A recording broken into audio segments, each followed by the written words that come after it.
Hello, hello. Okay, so if you are new here, welcome to the channel. We're so happy to have you guys. If you are a returning viewer, thank you guys so much for being back.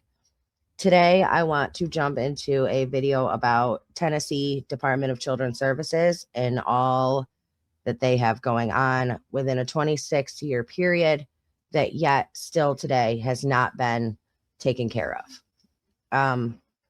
This kind of touches home for me. So I think it's very important, and I think this story should be out there. I think more people should know about it. Everybody should be aware of it because it is definitely something that needs to be addressed, changed, and rectified. So I'm going to ask you to please, before we get started, please hit that like button. Make sure you are subscribed to the channel and make sure you click that notification bell so you're notified of any future videos that we do. We are going to jump right into this. Please share and please comment below. Let's get started. Hello, everybody. How are you guys? I hope you guys are good. Okay.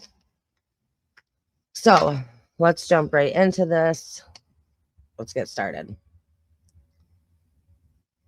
So Tennessee Department of Children's Services has been under scrutiny, rightfully so, for years. Now, they have been talking, recently you've seen in the news, that they are calling for reform because they're so overcrowded that they have children sleeping in offices, in transitional homes. They have kids that they don't know where to place. And they're actually considering a bill that would take foster kids and lock them up in juvenile detention, even though they have not committed any crimes, because they just don't know what to do with these kids. Now, we're going to go into talking about how DCS is supposed to take care of kids when they can't even they can't even vet their own employees who are in care of children. Like, it's absurd. So let's get right into this.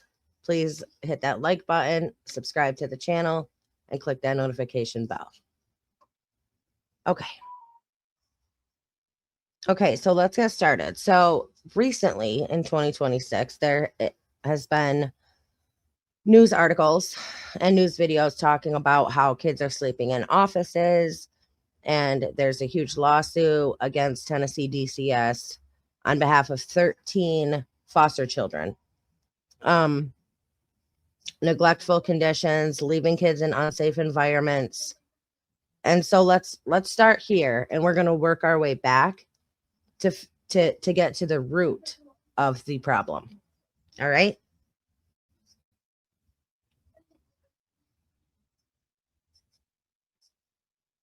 Lawsuit alleges Tennessee DCS in crisis, leaving children in unsafe, neglectful conditions.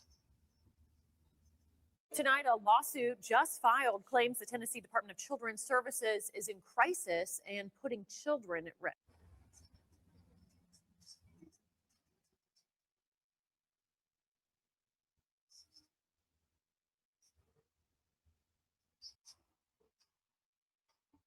Tonight, a lawsuit just filed claims the Tennessee Department of Children's Services is in crisis and putting children at risk. Fox 17 News' Hope Salmons at DCS headquarters in Nashville after complaints accuse the agency of violating some children's constitutional rights. If the system can get better, it should get better.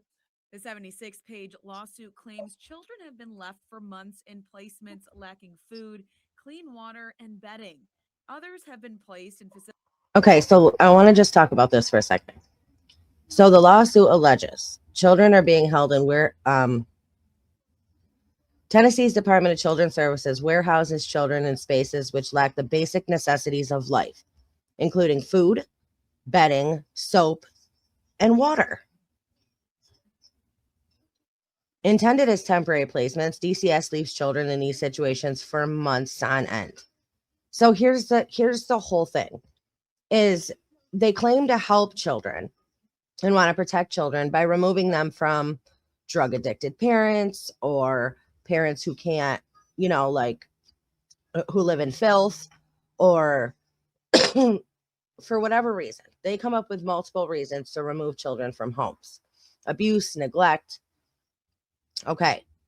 But the problem is they're removing them from this situation and then continuing to place them in places where they don't have access to food, bedding, soap. So for the same reason that they're removing children from homes, they are placing these children that they've removed from homes for the same reasons and putting them in the same exact position except without their parents, which is completely insane. Facilities with documented histories of abuse or unvetted foster homes. Jessica Lana is a foster parent who shares her personal place in facilities with documented. DCS contracts with facilities which possess well-known track records of physical, mental, and sexual abuse. That is correct. DCS is taking these kids and placing them in facilities where they know there's been proven track records of physical assault, mental assault, and sexual assault. And they're placing these kids in those places. That should never, ever, ever happen. But the state is not looking out for these kids. So who do they have that is looking out for them? Because they've been removed from their families, whether they have families or not. Some don't have families, some are orphans, some parents died. Like, there's so many situations in which kids are removed. But they're not, they claim to be removed for safety, but then they're put in these unsafe positions. So who is responsible for caring for these children? Because you go to the caseworkers and they're like, oh my God, like we're so overworked. Like I have 110 kids that I'm, as a caseworker that I'm supposed to watch over. How can we do that? Well, that's a problem.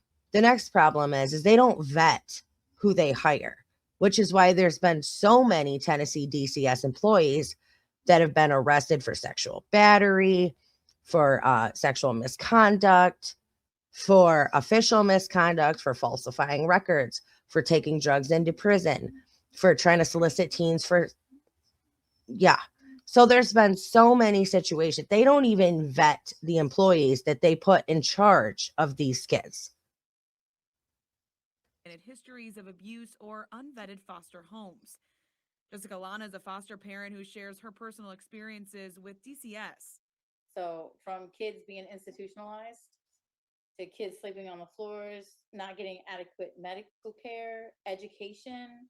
Lana says after seeing this lawsuit, she's interested in joining many others sharing their concerns. We currently have a claim with the Tennessee Claims Commission for case, and we were working on a federal lawsuit as well. I spoke to Marsha Lowry, who is the executive director for A Better Childhood, the organization spearheading the lawsuit.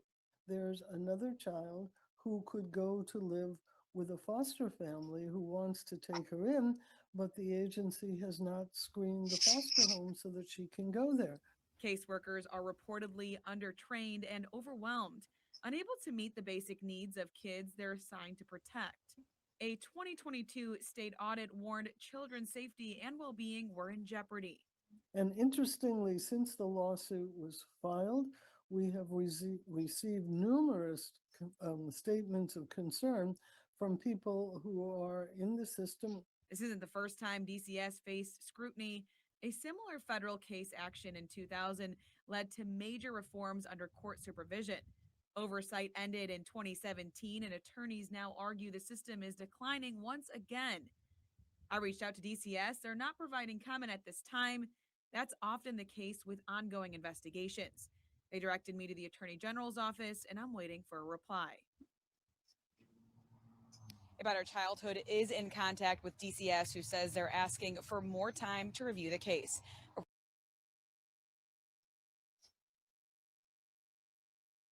Okay, now this story, that you just saw, came after a 2022 audit. Now, just recently on the news, they have played that same clip talking about how kids are staying in offices, how they don't have any placements for certain children, how they don't have the space. So kids are staying in offices, kids are going to transitional homes, blah, blah, blah, blah, blah. This happened in 2022. It's 2026, and these problems still have not been rectified. They had a kid in there who spent over 104 days in an office because this kid had no placement. I mean, it's crazy. So in 4 years' time, they still have not been able to do anything. They have not changed anything. They have not reformed anything, and they have not found safe places for these children to go.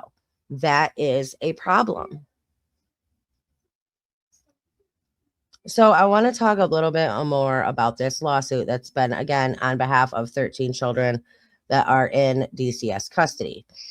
Worse than ever. Lawsuit claims of Tennessee Department of Children's Services. More than a dozen children are part of a class action lawsuit accusing the state of multiple offenses.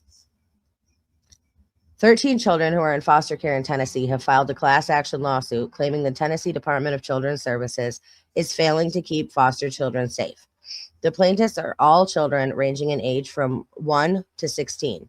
They are represented by A Better Childhood, a national nonprofit advocacy organization out of New York, Wilkie Farr and Gallagher LLP, the Barbara McDowell Social Justice Center, and Bass, Berry, and Sims. A Better Childhood said Tennessee's foster care system is worse than ever. 8 years after the state showed improvement under court oversight. The court oversight was mandated after TDCS settled the Brian A. lawsuit in 2000. It was brought by Tennessee children who alleged failures within the foster care system. That Brian A. lawsuit ended in an agreement from the state to overhaul its foster care system. The state met the new required metrics by 2017. So it took them from 2000 to 2017 to meet the new requirements. The court oversight ended, but the new lawsuit claims that 8 years later, the system is just as bad, if not worse than ever. It is very troubling that Tennessee turned its back on protecting children after the Brian A. lawsuit ended, said Marsha Lowry, an attorney on the Brian A. lawsuit, and now the director of A Better Childhood, one of the groups filing the lawsuit. This foster care system got better when the state was under a court order, but those efforts disappeared after court oversight ended. It is sad to think that the Tennessee foster children have to fight this fight yet again. And then it goes on to show you the 74 pages of the lawsuit. The lawsuit portrays a system that temporarily improved while under court supervision, but is now failing the children it is intended to protect. And that right there is the thing. Like I said, these children are being removed from homes, and then these people are supposed to keep them safe. It's never been about that. It isn't about that. They do not care about these children. It's all about money for the state, and we will get into that. Do you have any idea how much Tennessee Department of Children's Services has made off of the children that it's supposed to be protecting? It's astronomical. And that's not just Tennessee. That's all, DCS. That's all state-run DCS. They're all making money off the children in their care. But this is very alarming, and people should care. Even if you don't have kids who have been removed, even if you don't know any kids who are in the foster system, they're still children. They're children who didn't ask to be born, who didn't ask to be put into this situation. And they're kids who are still freaking kids and should be protected.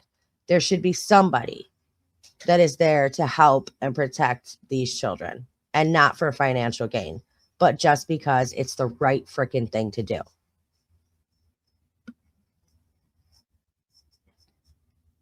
What is this lawsuit? What are the kids hoping to gain? The foster children who filed the lawsuit are asking for the state to lower caseloads, prioritize keeping sibling groups together, sufficiently vet foster homes and institutions, take steps to ensure more permanent homes, and provide medical and mental health services that children need.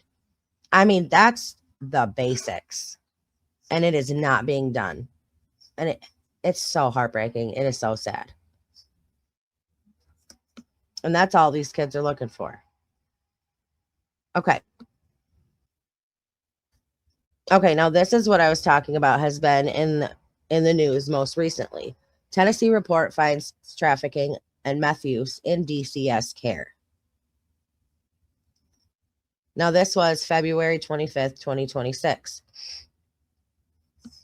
Children in Tennessee state custody were trafficked and used methamphetamine while sleeping overnight in Department of Children's Services offices and transition homes, according to a blistering annual review that is turning up the heat. The Second Look Commission's annual report, released February 24th, 2026, details how supervision lapses and weak documentation left some of the state's most vulnerable kids exposed to drugs, predators, and chaos inside placements that were supposed to be safe. The findings have renewed scrutiny of DCS as lawmakers, auditors, and child advocates debate how quickly the agency can clean up its act. In its latest review, the Second Look Commission flagged cases that read like worst-case scenarios come to life. One child reportedly used meth while staying overnight in a DCS office. Yeah. In another case, an older youth ran away from a transition home and then trafficked a younger child. Investigators also found repeated runaways at transition homes that barely showed up on paper, including one site where staff noted 8 runaways but filed only 2 official reports. These snapshots are part of a broader review of second or subsequent severe abuse incidents across Tennessee. The commission's findings line up with a harsh performance audit from the Tennessee Comptroller's Office, which documented persistent use of temporary placements and worrisome gaps in oversight. Auditors reported children sleeping in offices and transitional housing because DCS could not find appropriate placements, and said they observed mattresses on floors and overcrowding at some locations. The Comptroller's review also cited delays and errors in child abuse investigations that, taken together, increase safety risks for kids in DCS care. These kids are not even, they're taken from the situation they're in, whatever that may be, and they're in offices. They're in warehouse spaces. That is not a safe environment for children. That is not where children should be. Honestly, it sounds like, and not for nothing, it sounds like how you would keep trafficking victims in warehouses, in office space, sleeping on floors. This one's using meth over here. How do you get meth? Nobody knows because nobody cares about these kids. And it's so disheartening.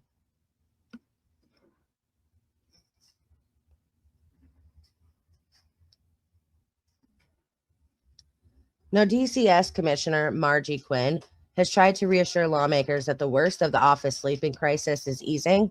She told legislators that fewer children were staying in office buildings at the start of 2026 and pointed to a multi-year real estate plan built around new welcome and wellness centers, as reported by the Tennessee Lookout. The plan includes several new facilities, but officials acknowledge that construction on most sites will not begin until late 2026. That timeline means hard-to-place youth are likely to keep cycling through transition homes for a while. Why, if they're looking for a right now plan, why are we talking about construction and building new buildings when, do you know how many buildings are sitting empty right now and not being used? All that they could be bought in, cleaned up, and they could have homes for these children, safe homes with rooms and doors and protection, instead of doing what they are doing. But no, they're like, no, let's build new buildings. Let's get all this funding. Let's build new buildings, which, by the way, construction's not even going to start until 2026, the end of 2026.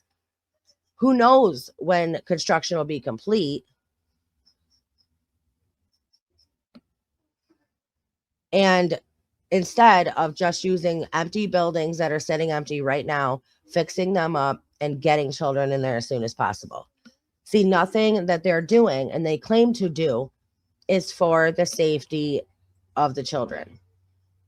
So this plan that this Marjorie has come up with is a freaking bad one.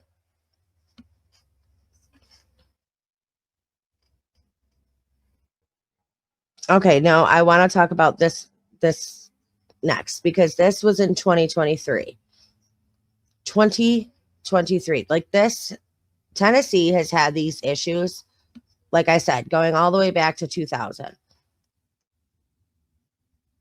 And the fact that we're still talking about these issues and it's 2026, they have been failing children for years and years and years. Oh, and it was done on purpose. You better believe it. Check it out. DCS whistleblowers claim cover-up of dangerous conditions in state-run homes.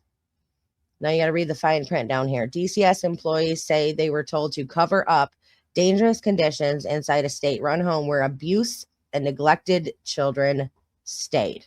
Let's take a listen.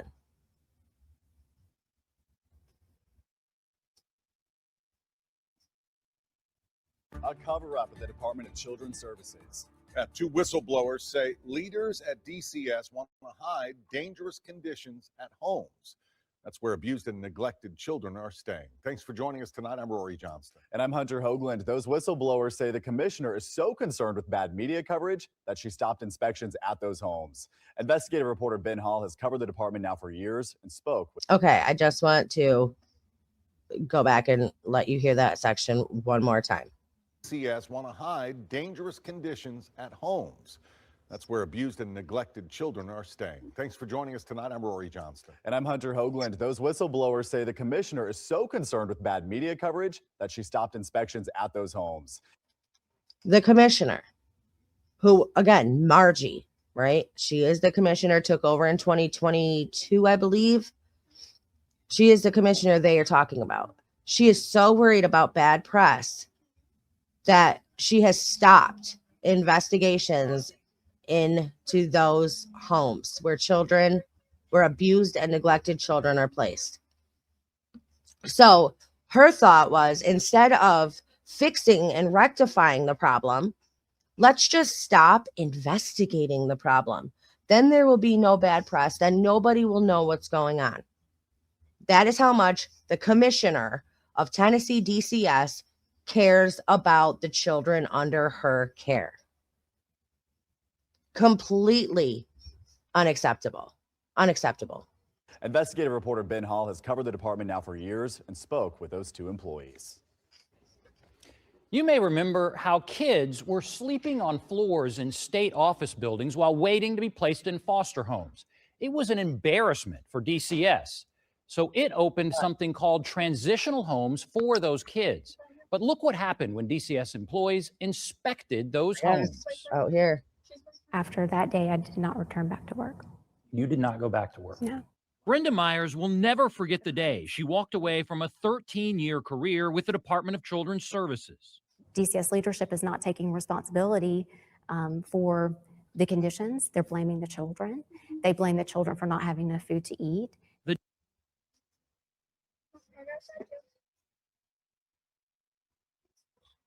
Day before she left in July, she and Jared Holmes, who still works at the department, inspected this DCS-run transitional home in Nashville.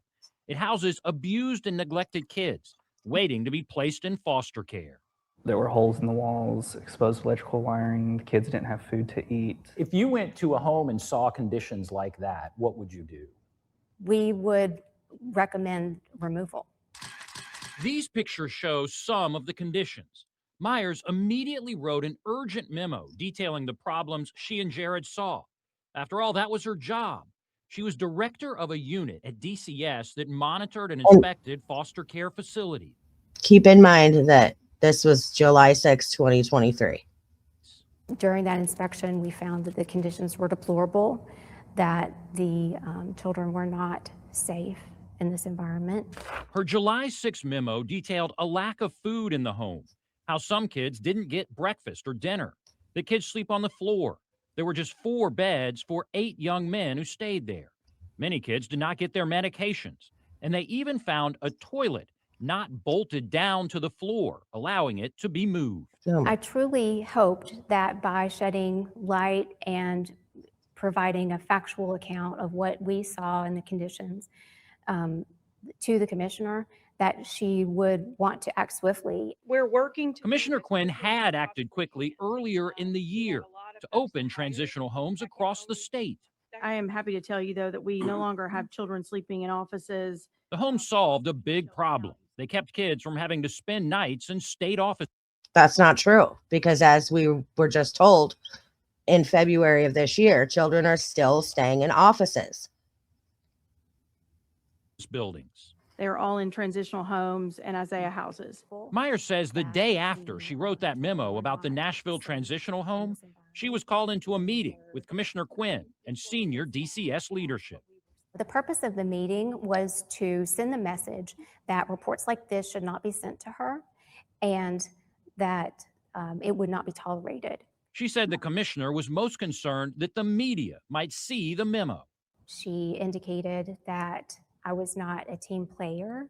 She indicated that she knew very well the conditions that were out there. I mean, she said that if we think this one's bad, wait till we go to the one in Clarksville. But it's what her supervisor told her to do after the meeting. If you think this one's bad, wait till we go to the one in Clarksville. This woman who was doing her job, this lady right here, who tried to report this and said, listen, immediate action needs to be taken. If we were to go to a home of a child and the home was in this condition, we would immediately remove that child. But they've already been removed. Now they're in care. And the woman the commissioner who is in charge of it all is doing absolutely nothing and wants to keep it hush hush because she wants to protect her reputation and the money flowing into her pocket.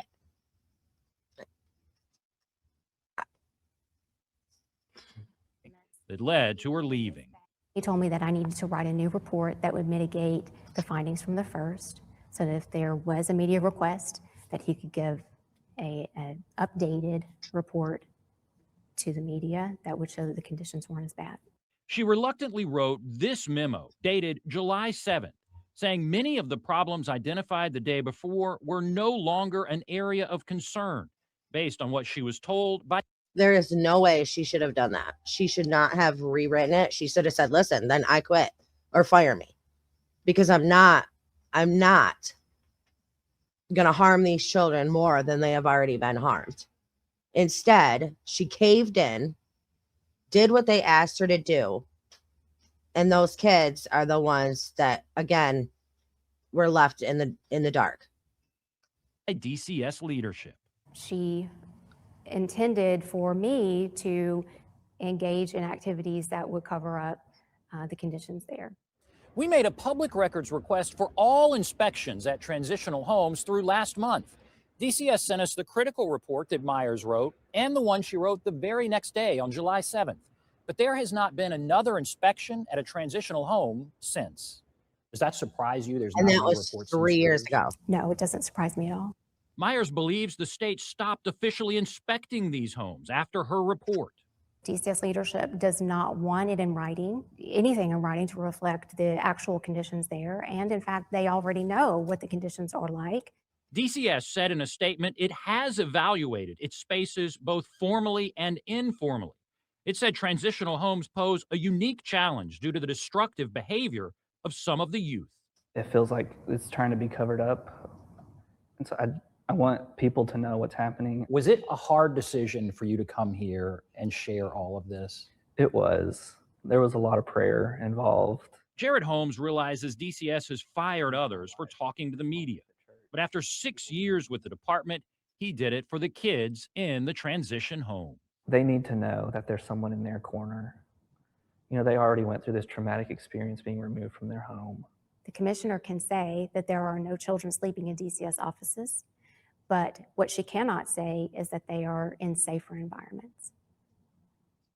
DCS did not dispute anything the employees said. The department just said it does not comment on former employees. And again, I just showed you a report done February 26th 2026 that says that children are in fact still sleeping in offices. This lady, this Commissioner Margie Quinn, is talking out of her butt, and she has done nothing to help protect these kids, the most vulnerable, and she's not helping them. And to me, this is heartbreaking because I was a foster kid. Luckily, I got placed in a nice, safe home, you know, with normal foster parents and other kids, but not everybody's that lucky. And to know the experience of somebody coming in, a stranger showing up at your home, taking you as a kid to a random stranger's house, dropping you off and saying, this is where you're staying, is traumatic enough. But then to be an abusive home or a neglectful home where you had nothing and nobody cared about your well-being and nobody cared about you at all as a human being, I could not even imagine what it's been like for these kids. And to have someone say, well, yeah, some of them have anger issues. Some of them, I would have anger issues too. I would probably be out of control if that was me and I was taken from my home and put into a situation like that. Damn right, I would be angry.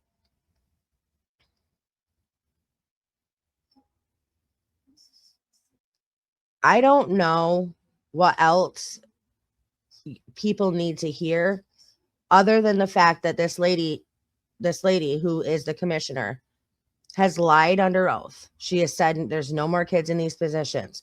She has stopped inspecting and investigating these homes that these kids are in because she's worried about bad press.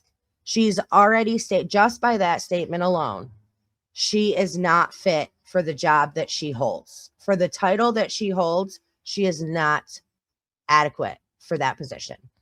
She does not care about the kids. She cares about protecting her own reputation, which, by the way, you would think that she would be a lot more, you know, you would think if you were really worried about your reputation as the commissioner, you would make damn sure that these kids were being taken care of and that you wouldn't have to worry about bad press. You could let people go into these transitional homes and not be worried about it. But no, because she doesn't care either.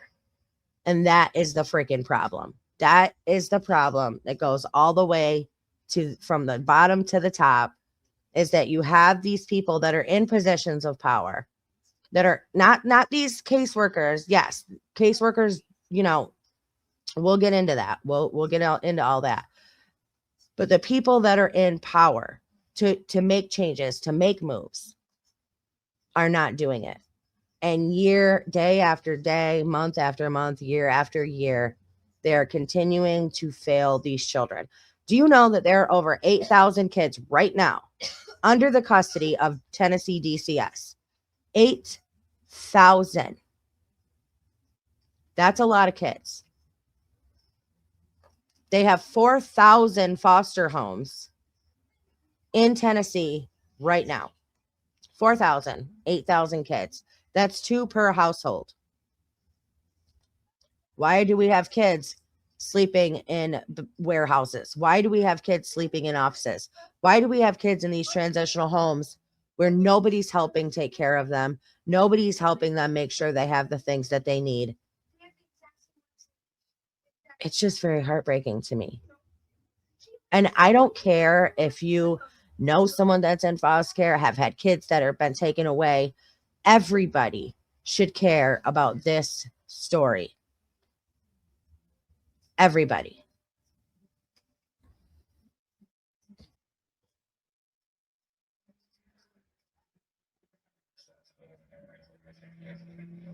Now let's go back to this audit that happened.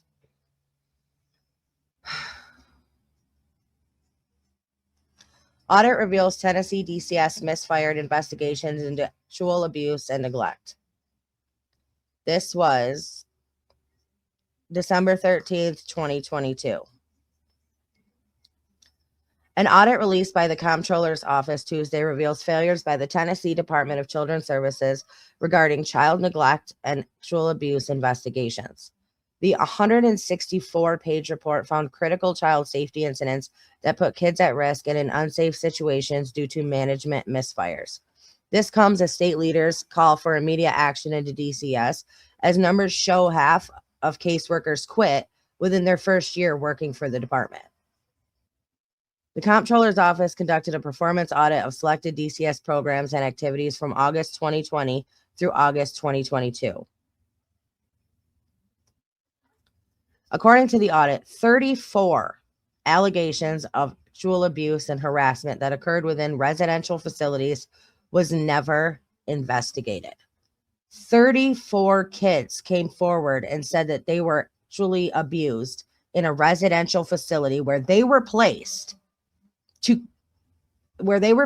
after being removed, and nobody cared enough to investigate those claims.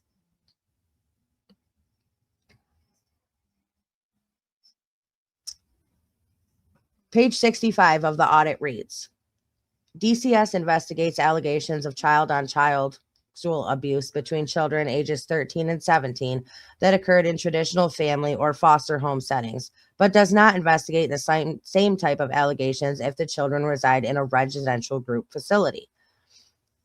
Rather, the sexual abuse allegations between children ages 13 and 17 that occur within residential settings are referred to law enforcement, and DCS does not follow up on the referred allegations to determine the outcome or whether law enforcement even pursued the allegation.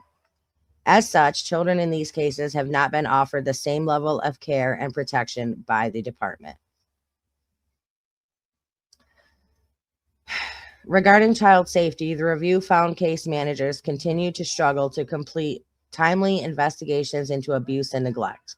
4% of cases reviewed show case managers didn't make contact with the child victim within the required days to initiate the investigation. Additionally, 43% of cases reviewed show case managers experience safety assessment issues.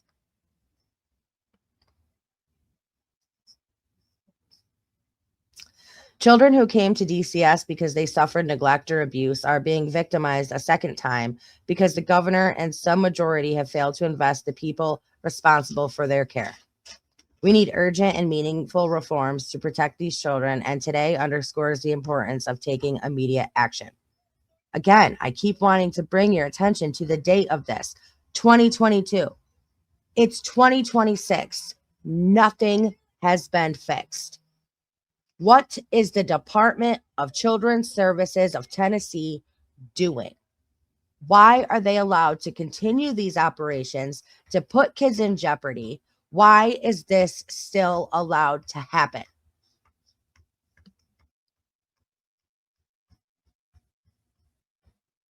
Now, in the article I was just reading to you, it said that a huge percentage of caseworkers who start quit their first year. For what, it doesn't list reasons, but you can guess that, you know, a lot of people that go into social work are bleeding hearts. They care, you know, they want to help kids, at least some of them. But then you go into work for a department like Tennessee DCS, and these kids are not being protected. Nothing's being done for these children.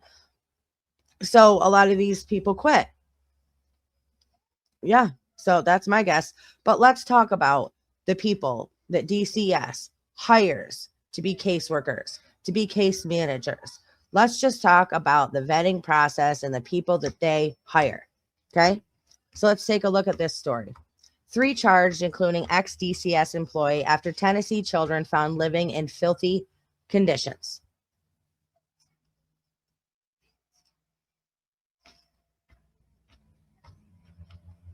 Former Department of Children's Services employee faces charges tonight following a shocking case of child abuse. Police say the worker failed to intervene and help 6 children in question. WREG's Alan Self has been investigating the disturbing details.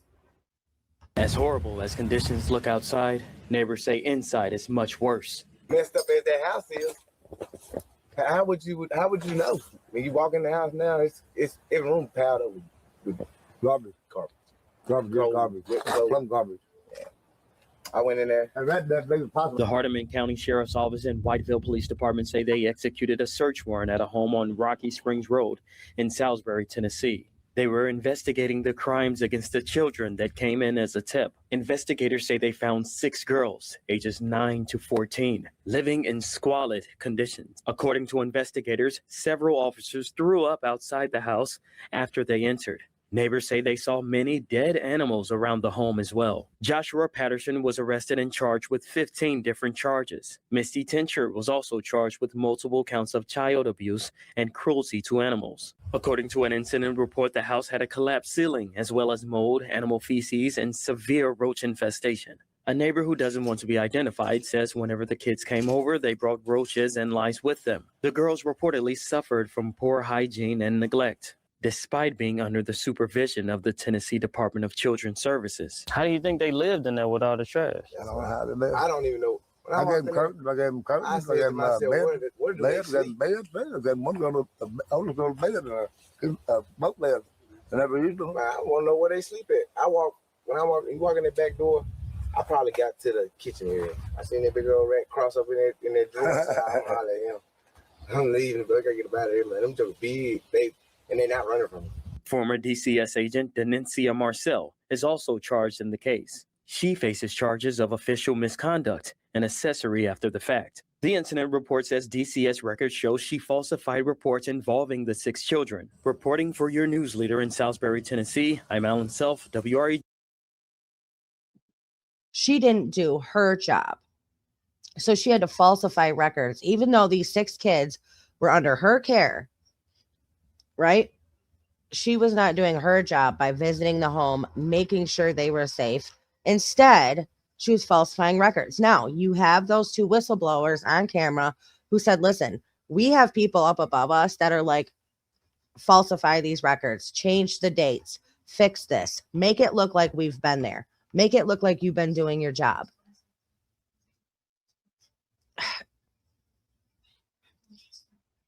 I mean, this is almost like a system that is so bad and been so corrupt for so long that the only way to fix it is to get rid of it. Tear it down, get rid of everybody involved, and start from scratch. Because kids deserve better. Let's take that was just one example. Let's move on to another.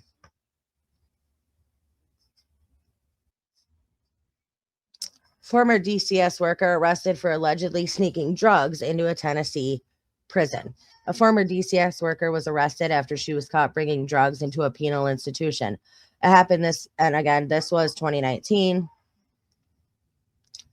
It happened this past Saturday. Michaela Beach worked with DCS for 8 months before her arrest this past Saturday. DCS officials said the 28-year-old was classified as a case manager too. She works with families of children who are at risk of coming into custody. According to the DCS website, her duties may have included testifying in court, recruiting foster parents, and interviewing people suspected of child abuse. According to officials of the Tennessee Department of Corrections, this past weekend, Beach attempted to smuggle 75 Suboxone strips into the Turney Center Industrial Complex, a medium-level security prison in Tennessee.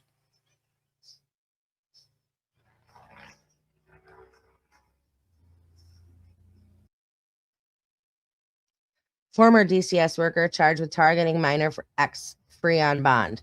March 9th, 2023. Jackson, where police say Baker had agreed to meet whom he thought. Yeah, tonight he is charged with what the DCS agency is calling gross misconduct, charged by. Sorry, let me give you a DCS employee arrested for trying to have with a 16-year-old girl.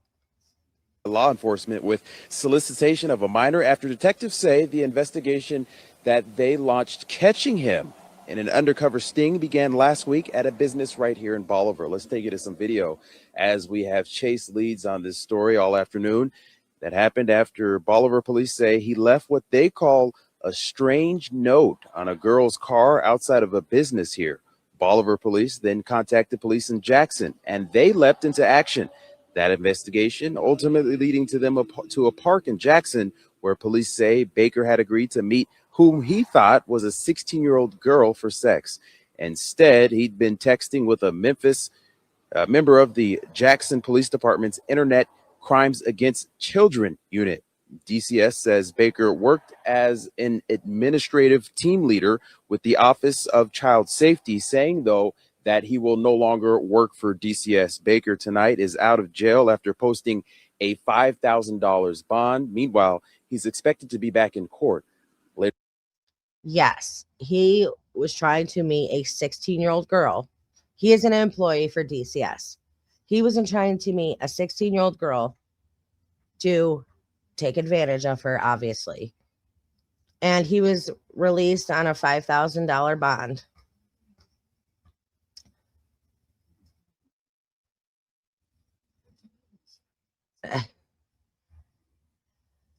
I'm sorry. It's crazy.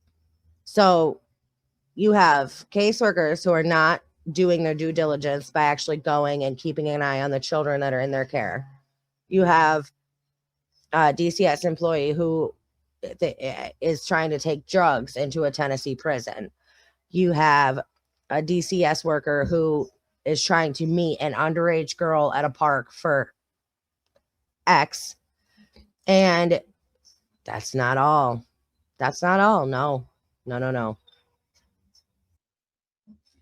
Okay. DCS worker sentenced to 2 years for solicitation of a minor. September 5th, 2024. Now, this is the guy we were just talking about in the previous news segment. This is the man. On August 6, 2024, Judge Joseph Howell sentenced Christopher Ken Baker to 2 years without parole to serve in the Tennessee Department of Corrections after pleading guilty to solicitation of a minor for aggravated statutory rape. In addition to receiving the maximum sentence allowed by law in Tennessee for this offense, Baker was also ordered to comply with requirements of the Sex Offender Registry. Baker was an employee of the Tennessee Department of Children's Services at the time of the incident, giving rise to the prosecution.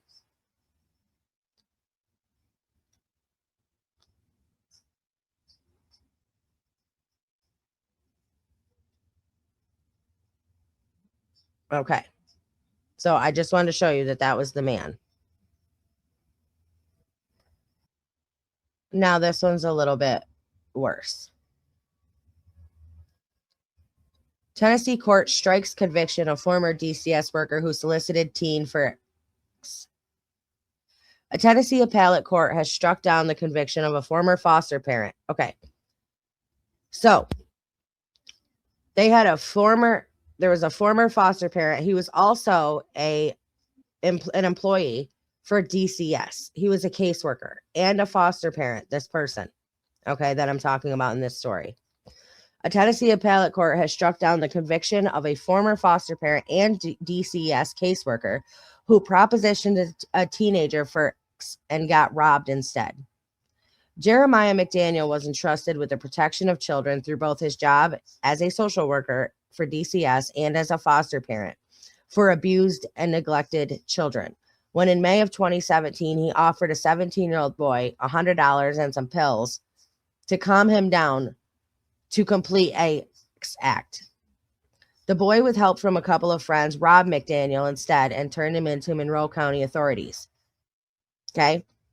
So this foster parent who knew this boy from it, so he had foster kids, and this boy was one of his foster kids' friends, right? But he was a foster parent and he was also a caseworker for DCS. He reached out to this boy, the 17-year-old boy, and said, listen, I'll give you $100 and some Xanax and you can do something for me in return, right? The kid told his friend. The kid said, okay, you know what? We'll meet up. Let's do it. And instead, when the guy got there, the teens robbed him and then turned him into the police. Now, this is what he was arrested initially for this.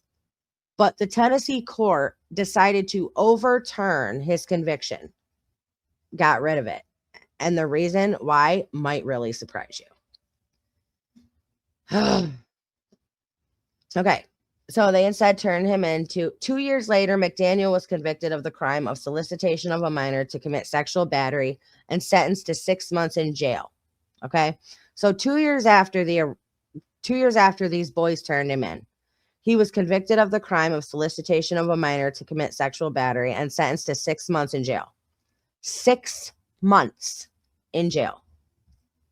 The boy with help from a, oh, I'm sorry. Let me go back here. In a ruling made public earlier this year, the Tennessee Court of Criminal Appeals tossed out McDaniel's conviction as legally flawed, not because the proposition did not occur, but instead because the teenage boy pretended to be willing to go through with it. Are you kidding me? McDaniel claims that the evidence is insufficient to support his conviction of solicitation of a minor to commit sexual battery because the proof fails to show lack of consent. We agree with McDaniel that the evidence is insufficient to support the conviction. How is this a thing? He was a foster parent. He was a DCS caseworker. He solicited a 17-year-old boy to do things for him. Actually, he offered the boy money and drugs in exchange.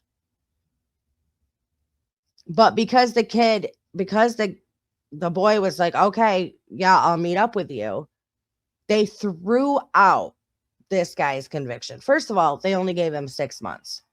And then they overturned his conviction because the boy was willing to meet him. They do stings all the time to catch predators. All the time. And the people who are on the other end of that are like, yeah, let's meet up. That's how they get caught.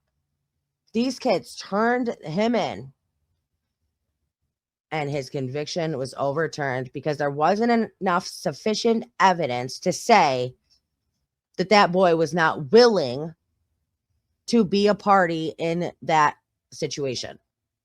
That is insane to me. So now you not only have corruption from the DCS themselves, but you also have from the court system saying, nope, you know what? You're right. We know you did what you did, but it doesn't matter because there wasn't enough proof to say that kid wasn't willing to go along with it. So we're going to overturn your conviction.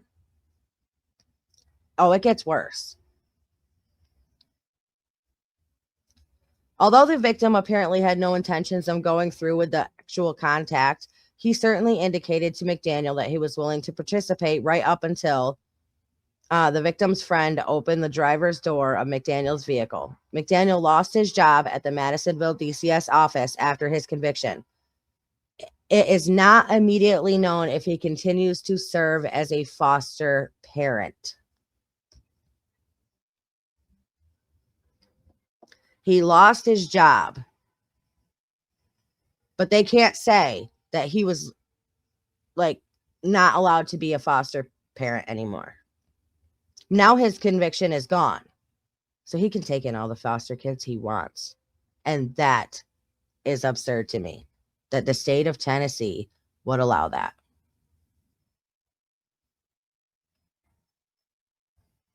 Okay. All right, I've got this, and then one more thing that I want to touch on before I end this video. So let's take a look at this. Tennessee bill would allow foster kids to be locked up in juvenile detention without any criminal charges. A bill backed by the Department of Children's Services would create a new classification of foster children that could allow a court to place them in a juvenile jail without any criminal charges, without committing any crimes. These class of foster kids would be allowed to be placed into juvie without doing anything wrong.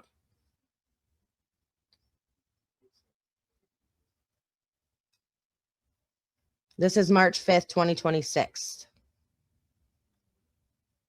A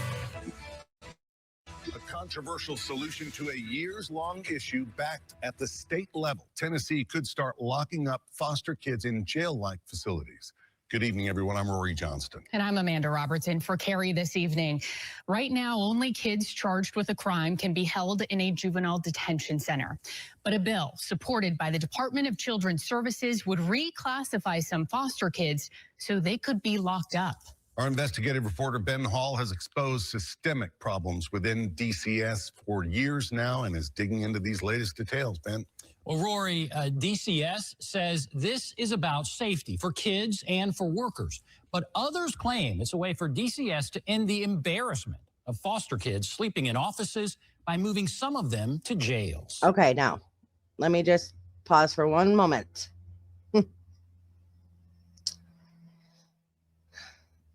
Now, we had that lady, Marjorie Quinn, the commissioner of DCS, saying 2 years ago that there are no more kids. That's all cleared up. There's no more kids sleeping in offices. I said, that's not true. We have these new recent news stories. This, again, March 5th, 2026, this was posted. The guy just said they're still sleeping in facilities. So why this woman still has a job is beyond me. Get her up, get her out. Like, for kids so they could be locked up. Our investigative reporter Ben Hall has exposed systemic problems within DCS for years now and is digging into these latest details. Ben? Well, Rory, DCS says this is about safety for kids and for workers, but others claim it's a way for DCS to end the embarrassment of foster kids sleeping in offices by moving some of them to jails. This is my reading for my humanities class. Ella Badami is a foster care success story. She went from state custody to college. Week is midterms, so a lot of studying I have to do. She sounds like any other freshman until she says this. And also next week, I have I have a meeting with the governor about the bill. So This time last year, Ella was testifying in the legislature about a bill she wrote. My name is Ella Brennan. I'm 19. The Foster Care Bill of Rights. That bill passed, but now she's worried about a new bill she calls dangerous for foster kids. It functionally criminalizes being a child just because these kids are in foster care. The bill would allow DCS to put some foster kids into juvenile detention facilities, even if they have not been charged with a crime in juvenile court. I don't know of a single other state that is handling this issue this way. So it's a pretty shocking proposal. Vanderbilt law professor Kara Suval says the bill creates a new category of kids called children in need of heightened supervision. A court could send that child to a juvenile jail. It's basically a shadow juvenile justice system without the clarity, without the specificity, and without any protections for young people. 2 years ago, DCS quietly changed its policy, allowing for abused and neglected kids to be handcuffed. News Channel 5 investigates reported on a 12-year-old believed to have autism in a transitional home because his family could not care for him, who was double cuffed after refusing to go to bed.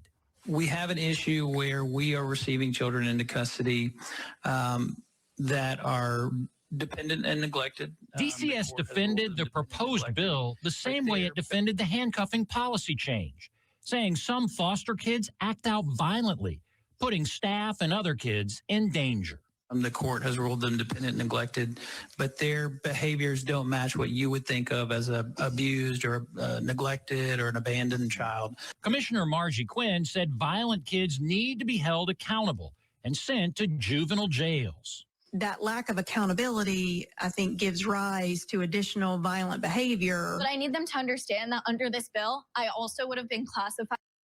yeah, we need Marjorie Quinn to be held accountable for her lack of insight and her lack of care for the kids under her jurisdiction, the kids under her department's care. As a bad kid, just because of my reaction to traumatic events. Ella remembers being terrified when she left her home and went into state custody. To be in foster care is really to just not know if the next week you'll be across state lines in a facility, in an office. She said it's only natural for traumatized kids to get upset, especially when some are sleeping in state offices. She said she could only shower twice a week after going into foster care because at first there was no foster family for her. These things, yeah, they're going to act out. Does that make them dangerous children? No. Because to be honest, pretty much any adult would do the same thing. Right. Ella worries DCS is tired of repeated reports about kids staying in offices or poorly run transition homes. So they've decided to move some into juvenile detention beds. Oh my God, I cannot The even current freaking DCS imagine. administration is questioned about their practices of keeping children in unsafe DCS offices, and they dodge accountability by blaming the child. Her college campus seems far from her past life, but Ella says she's still focused on kids still in the foster care system. I'm lucky enough to make it out, but I'm not leaving them behind. DCS said it does not comment on pending bills. This bill is due for a hearing next week. If it is changed in any way, we will let you know.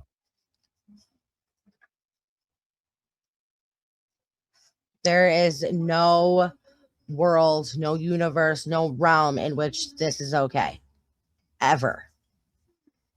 All right. So now let's get into the nitty gritty. Let's get down to the real reason why all of this continues to happen and why nobody's doing anything to stop it. So let's get into this. If you have made it this far in the video, please do me a favor. Please hit that like button, subscribe to the channel, and make sure you click that notification bell so you don't miss any future videos. Please, please share this video. And let me hear your thoughts down in the comment section below. Okay.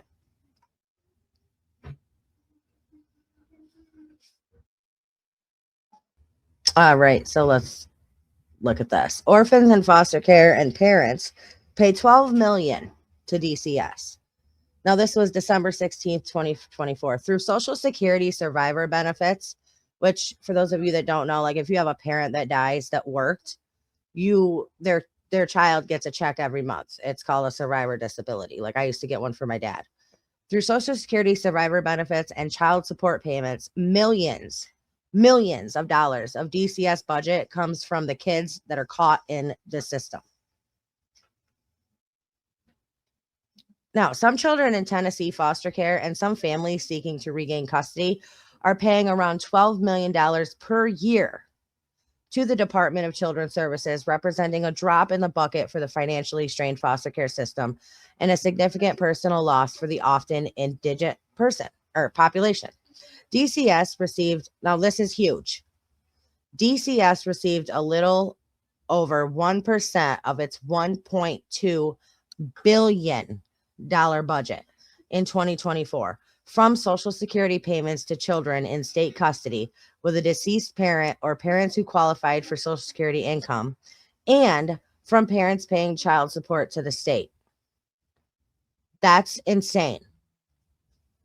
Now, we're going to get into this because like most states, Tennessee collects SSI payments from orphaned minors in state custody and uses the money to fund foster care. Now, let me just throw this at you. So when a child receives death benefits from a parent, right? Say, okay, for example, there was a time when I was living with my grandmother that I was still getting the checks, my monthly checks from my dad's death benefit. Now, when that happens, like whoever's in charge of you, like my grandma, for example, had to say, okay, you get $400 a month. Let's just say that as an example. She has to keep track of every dollar that is spent and what that dollar is spent for. Like it's supposed to go for the child to live for whatever they need, right? That does not happen when that child is in state custody, okay? The money that is collected is used to pay for all foster care, right? Now, thus the intended recipient never receives a payment. In 2024, the department collected nearly $6.5 million through these payments, through Social Security benefits, and through child support. Tennessee DCS collected $6.5 million of their money that they get from children who that money was meant for, but it never benefited them whatsoever. None of that money went to support that child that it was intended for. Okay. But that just goes to show you. So not only does DCS collect all of these millions and millions of dollars from the kids, right? The money that's supposed to be allocated for those kids. Not only do they not get that, and DCS collects all that money, but even despite taking in all of that money, children are still being put in these places that are unsafe and not meant for children to be in the first place. Okay. We're talking about a truly vulnerable population of children who lost parents and are in custody with very few assets in the world. Yarbrough is working on a bill to establish a trust to save the payments that are made to a minor in state custody so that the recipient would be paid the accrued amount when they turn 18 rather than allowing the state to spend the money. It's just miserly of the state to seize the only things these children have. But if you really think about that, so not only do they get all that, but from the federal government, the state also gets, the Department of Children's Services also receives incentives for the amount of kids that are placed in state care.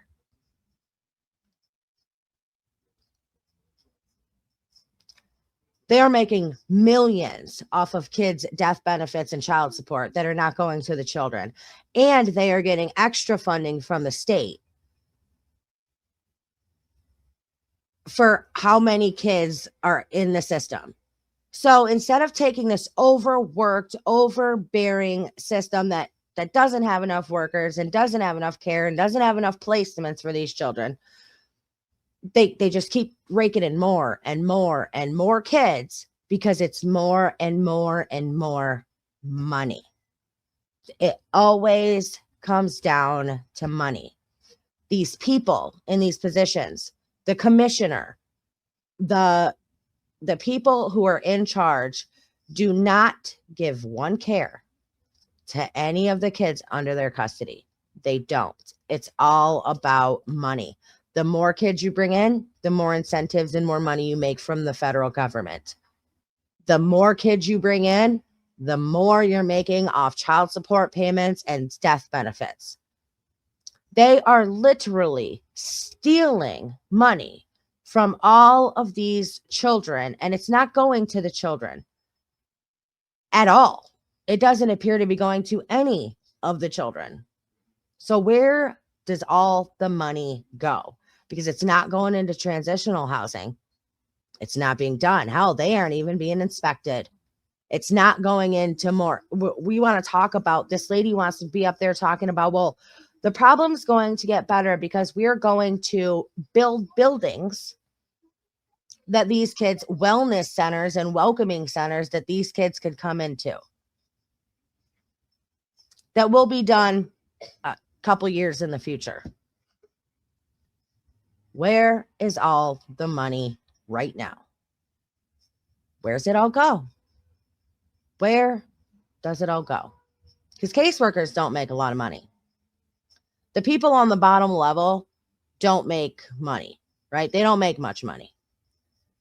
But the higher up you go, the more money they're making. And they're not doing it, like I said, out of the care for children, because they could care less what these kids are going through. Hell, they're like, let's keep them under our custody, but lock them up in juvie so we don't have to deal with them. But we'll still collect their money. They're making millions and millions and millions of dollars off of the kids that they are supposed to be protecting, and they're not even doing that. Like, it's so frustrating to me that this can be allowed to happen. So again, DCS received a little over 1% of its $1.2 billion budget in 2024 just from Social Security and child support. In 2024, Tennessee Department of Children's Services collected nearly $6.5 million through these payments. We're talking about a truly vulnerable population. Yes, the kids. Okay, let's see. While department policy states that money received from any child's federal benefits like Social Security, Veterans Affairs, or other benefits passed on from qualifying parents will only be spent for direct care and maintenance and or personal needs of that child, DCS policy does not specify that the money be spent on the child eligible for the payment. Isn't that insane? Even if the money specifically covers that child's foster care expenses, Yarbrough argues that the state should not be making some foster children pay their own way when the state is required to provide that care to minors. So I'm less concerned with parsing whether the dollars captured in this process and the dollars spent on each child match up, noting that his bill would prohibit the state from spending any payments earmarked for an individual child on services that they're obligated to provide. There are 8,000 to 9,000 minors in foster care in Tennessee, and around 10% of all foster kids nationwide qualify for some sort of Social Security benefit. That makes the conservative estimate suggest that roughly 900 eligible foster children in Tennessee's custody contribute to around $7,000 to the system annually.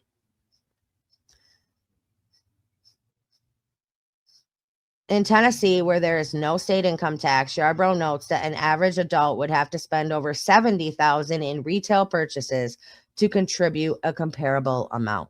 And think about who's got the income to spend $75,000 on retail purchases. Why are we taking more money from orphans than from the average Tennesseans? Even in similar situations where a spouse is paid the same survivor benefits and receives social services from the state, the spouse is not required to use those payments to cover their other benefits. And frankly, there's even more reason for us not to seize this money from children when we're responsible for acting in their best interest. If kept in a trust, the payments could instead offer the disadvantaged recipients of solid footing when they are aged out of foster care. Noting that the state could still be allowed to use a beneficiary's payment for extenuating needs of that recipient, but notes that would be the exception, not the rule. It's a ton of money for a kid just starting out, especially one in this vulnerable population. It's not really a ton of money for government, so it just doesn't make sense.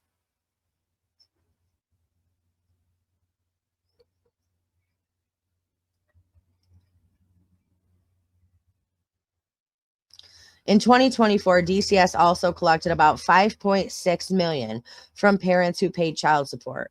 While child support does not go directly to the child, the money often comes from parents who are seeking to or could ultimately regain custody of a child. I have questions about that as well, and I'm open to working with the department to address those issues. This is a state decision, and to the extent that DCS's hands are tied by statute or legislation, should seek to untie them. DCS confirmed the practices and amounts collected from child support, noting that they estimate similar amounts to be collected in 2025. The department, which recently asked the state for a $189 million budget increase, primarily to fund foster care, did not comment further on the practice. Now, they just recently asked for $189 million to be added to their budget. Their budget, Tennessee DCS's budget, is already at $1.2 billion. They've already said there's 8,000 kids in the foster system under their care, under the care of Department of Department of Children's Services.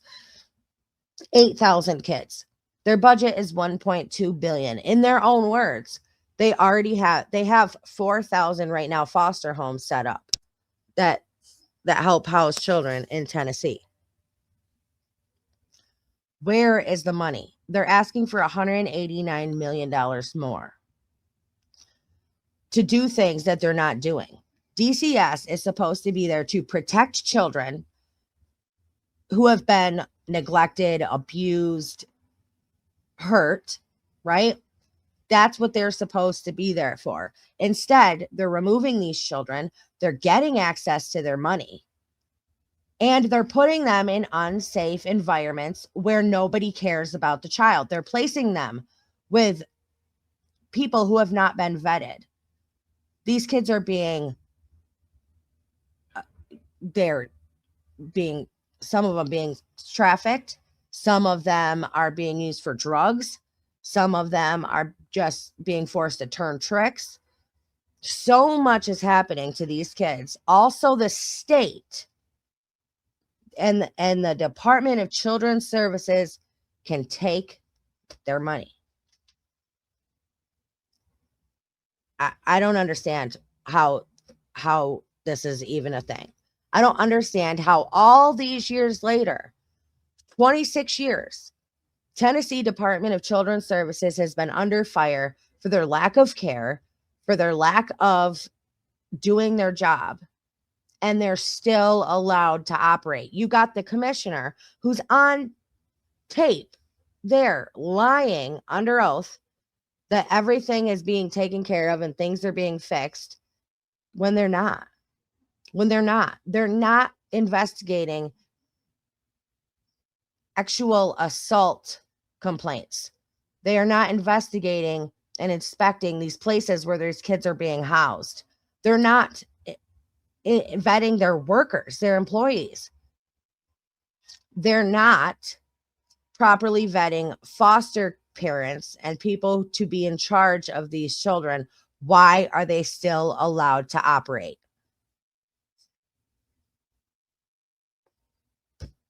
I mean, everybody should care about this, whether you have kids, whether you don't, whether you know kids that have been in foster care, whether you don't. These are children that nobody is looking out for. They're being removed from their situation, whatever it is, and they're being lost. They're not being taken care of. They're not being looked after. They're not being cared for. So why is Tennessee Department of Children's Services still allowed to operate? If you want to fix something, fix this. Because the children are the future, and these kids are not being given one. These kids are not getting anything that they need. No bedding, no beds, living in unsafe conditions, unhealthy conditions, no food, not adequate water, not even an adequate bathroom. And this lady still sits there raking in all that money. The state rakes in all that money. And the Department of Children's Services is taking millions from the kids that they're supposed to be helping, that they are hurting instead. Let me hear your thoughts down in the comment section below. Please share this video. Please, it's so important. But let me hear your thoughts. I'm going to end this one here. Let me get out of here. So again, please like, please subscribe, please share, and please comment your thoughts down in the comment section below. I love you guys. Stay strong, stay healthy, stay safe. Keep asking those hard questions. Keep spreading that light. And I'll see you all next time.